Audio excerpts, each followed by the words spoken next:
This is a tweet, and well, I guess it's a good tweet. It tries to be funny and make light of a very bad situation, but that's not exactly what this video is about. At least not on the surface. Well, it kinda is. Icebergs are diminishing now, and humans are just kind of to blame for that. Unless the methane and cow farts is keeping you up at night, then you can mention those too. But we'll mention them anyway. By the way, I really feel like my way of adding to something to the conversation is through the means of other than how the cycles work. So get ready, it's gonna go fast.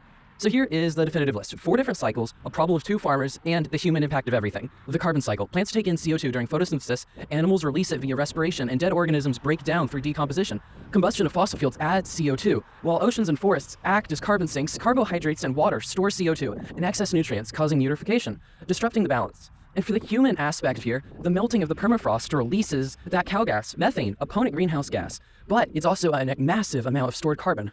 Also, cement production. It accounts for over 8% of the global CO2 emissions, according to ASU. This happens during the heating and extrication of limestone.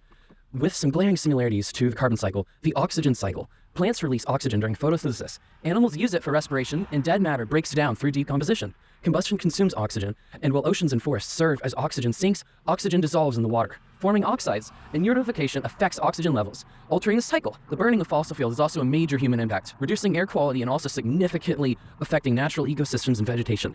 This issue is complex, as it literally is better explained by socio-economic factors like urban housing prices and the real estate investment practices. Nonetheless, this is biology. The water cycle. Water evaporates from surfaces. Plants release it through transpiration. It cools into condensation. Precipitation falls, leading to runoffs into rivers, lakes, or oceans. Eutrophication is when this runoff enters natural water bodies, and this collection occurs in natural reservoirs.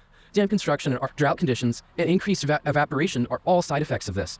Another concern is the industrial cooling using river waters as it impacts natural life. While practical, these methods raise questions about sustainable alternatives.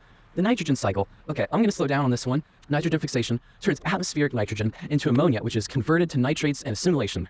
When organisms die, ammonification returns nitrogen to the soil. Denitrification releases nitrogen back into the air. And eutrophication, ecosystems' response to the addition or introduction of substances, occurs when excess nitrogen disrupts water ecosystems. Forest fires release stored nitrogen from vegetation and soil, disrupting those local nitrogen cycles. Widespread fires, like those in California, can have far-reaching environmental impacts. Waste incineration, particularly of plastics and food waste, also contributes significantly to nitrogen.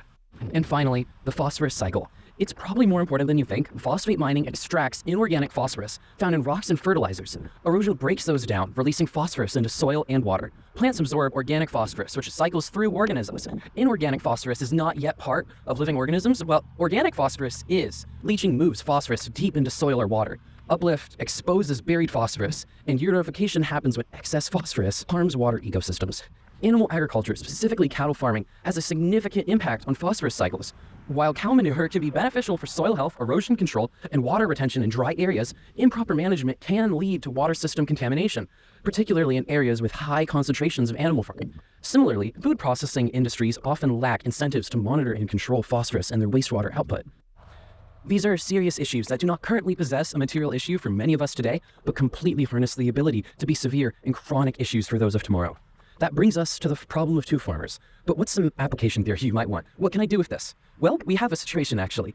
2 aspiring farmers, Miss Hines and Miss Chuckers, decide to take control of their food supply by starting their own farm. Because, well, they already lost their house to the Canadian housing crisis and don't seem to have much else to work with. Their dream? Produce organic ketchup and jam, straight from their own tomatoes and strawberries. Fast forward a few months, their own little farm is thriving. Or so it seems. Yellow leaves. Use some fertilizer? Did it work? Yeah, a little too well. A dead fish floats near the surface, bound by a thick, ever-developing soup. They found eutrophication, and they found it one of the worst ways, firsthand. It's innocent enough. Some well-meaning for the most things fertilizer doesn't just stay on the fields. Rain washes it to a nearby lake. Along with it, it brings nitrogen and some phosphorus. I maintain a fish tank, so while researching this, I had a hunch that it was making algae, but I didn't know until this point. I have 2 recommendations, and I hope they pick whatever they feel works best for them. Trying the concept of precision farming, where you use highly location-specific soil testing and some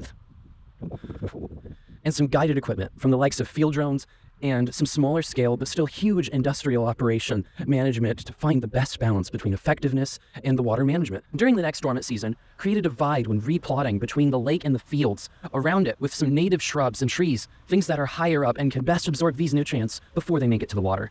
But as I'm thinking ever more now, the best solution is probably somewhere in the middle. While I was developing this, I was staring at this and ended up finding that was their solution here.